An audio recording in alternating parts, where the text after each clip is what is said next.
Every year, billions of euros of taxpayer money are poured into grant programs that fund scientists who do scientific research. However, most scientists who apply for these grant programs to get their hands on this money, they fail. They don't get any money over and over again. So where does the money go? It goes to a small group of scientists who have previously won such money already, and they get it time after time.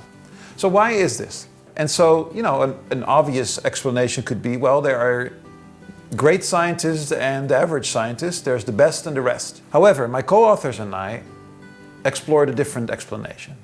We considered the possibility that maybe if we go back in time to the moment that these scientists were young, and they were all competing for their first grant.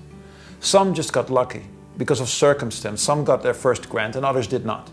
And that first grant then set in motion a self-reinforcing dynamic whereby they got another grant and they got more success. And that led them to accumulate a lot of money. And every time that the competition is held, the money is again going to the same people. And why would such a self-reinforcing dynamic exist?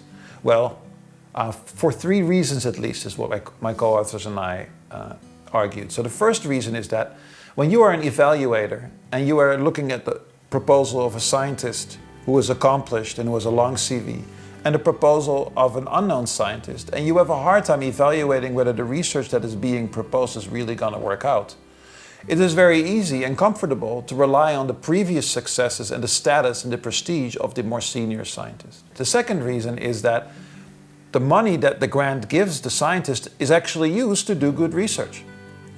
So it can also be used to buy out teaching time so that that time can now be spent on doing research or writing a better proposal the next time around. And finally, it's the case that people who receive the grant, they might be encouraged, they might get confident that they should apply again for a grant.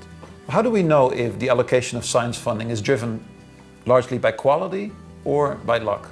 If we go far enough back in time, they were the same, but then this lucky event happened to one of them and their careers diverged. We got our hands on a data set that was shared with us, a unique data set by the Dutch National Science Foundation that allowed us to go back in time, in fact, and find pairs of scientists who are very similar.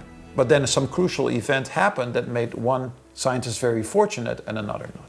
The data set contains thousands of records of evaluations and grant proposals, the scores given to these proposals and the decisions reached by panelists and reviewers in terms of who got the money and who did not.